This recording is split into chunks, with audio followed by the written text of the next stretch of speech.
11 सितंबर को निफ्टी 50 ने 20,000 बनकर इतिहास रचा था, लेकिन एक दिन बाद ही घरेलू शेयर मार्केट में सुनामी देखने को मिली। इसके चलते शेयर मार्केट में पैसा लगाने वाले देश के करोड़ों निवेशकों को तगड़ा नुकसान झेलना पड़ा है।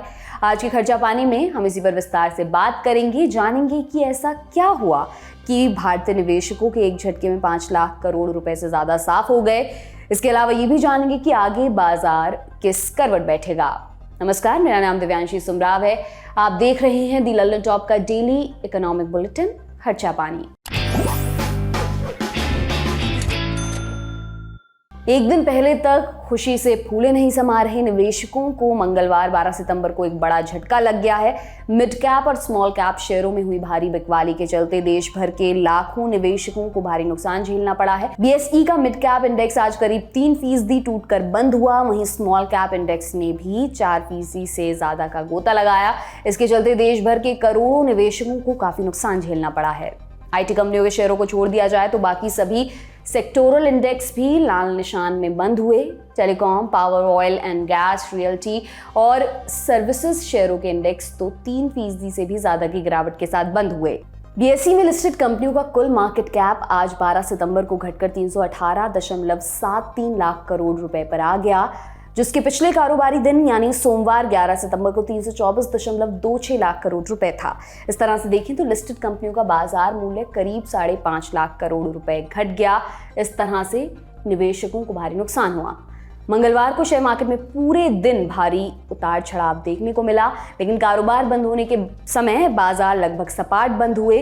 कारोबार के आखिर में बीएसई यानी बॉम्बे स्टॉक एक्सचेंज का सूचकांक सेंसेक्स 94 अंक बढ़कर 67,221 अंकों पर बंद हुआ। इसी तरह से नेशनल स्टॉक एक्सचेंज का 50 शेयरों वाला सूचकांक निफ्टी मामूली गिरावट के साथ 19,933 अंकों पर बंद हुआ।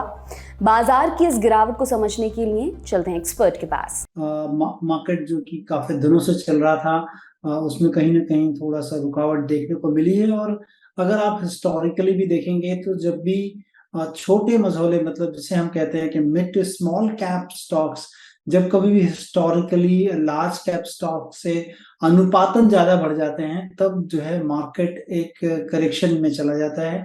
ऐसा हमने हिस्टोरिकली देखा है और इस मरतबा भी ये मतलब वैसा ही रहा। अगर आप देख लें तो निचले स्तरों से काफी ज्यादा मार्केट बढ़ गया था और यही कारण है कि आज हम बड़े जो स्टॉक्स हैं उसमें करेक्शन न देख के हमने देखा कि मिड एंड स्मॉल कैप में करेक्शन देखा गया है।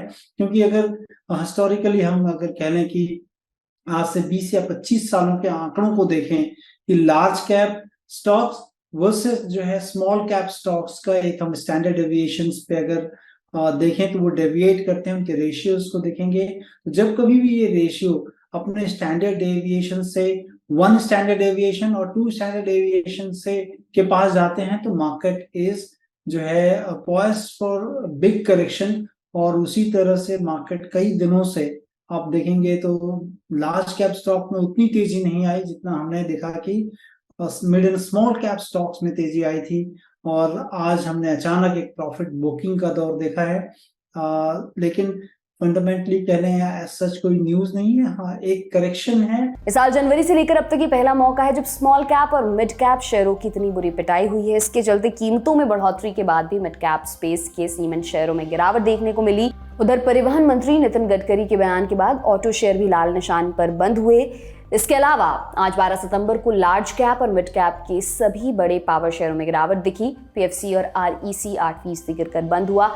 इसी तरह ऑयल मार्केटिंग कंपनियों में सबसे ज्यादा गिरावट देखने को मिली। ये स्टॉक्स आज 4 से 5% की गिरावट के साथ बंद हुए। मिड कैप में कमजोरी वाले शेयरों की लिस्ट में भेल में सबसे ज्यादा गिरावट रही। ब्लॉक डील के बाद ये शेयर करीब 10% गिरकर बंद हुआ। हालांकि इस साल मार्च के आखिर से घरेलू बाजार में तेजी का सिलसिला शुरू हुआ था। उस समय से लेकर अब तक निफ्टी करीब 17% उछला है। वहीं मिड कैप की बात करें तो मिड कैप इंडेक्स 40% से ज्यादा चढ़ा है, जबकि स्मॉल कैप ने 47% का जोरदार उछाल आया है। 11 सितंबर का दिन भारतीय शेयर मार्केट के लिए ऐतिहासिक रहा, क्योंकि पहली बार निफ्टी 50 ने 20,000 के रिकॉर्ड स्तर को छुआ था। मार्केट एनालिस्ट के मुताबिक कल की तेजी का कारण G20 समिट में लिए अहम फैसलों को माना जा रहा है। इसके अलावा बाजार में हाल फिलहाल चीन की अर्थव्यवस्था काफी बुरे दौर से गुजर रही है। जानकारों का कहना है कि भारत की अर्थव्यवस्था दूसरे देशों के मुकाबले काफी अच्छा प्रदर्शन इस वक्त कर रही है। अप्रैल जून तिमाही में भारतीय अर्थव्यवस्था की ग्रोथ 7.8% रही है। ऐसे में एक्सपर्ट मानते हैं कि भारतीय बाजार निवेश के लिए काफी शानदार दिख रहा है। आगे भारतीय बाजारों की चाल कैसी रहने वाली है, इसे समझने के लिए भी हमने एक्सपर्ट से बात की। सुनिए उन्हें। तकरीबन स्मॉल कैप में अगर आप देखें तो डिफरेंट इंडाइसेस जो स्मॉल कैप के हैं उसमें 3 से लेकर 5% तक की गिरावट देखने को मिली है।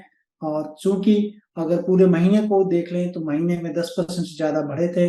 पूरे साल में देखेंगे तो जो छोटे या स्मॉल कैप्स इंडेक्स हैं उसमें 30% से लेकर 50% तक की बढ़त पूरे साल में देखने को मिली है। अगर हम काफ़ी लंबी अवधि का नज़रिया रखें तो सबसे बड़ी चीज़ है कि हमारे यहाँ इकोनॉमी बढ़ने वाली है।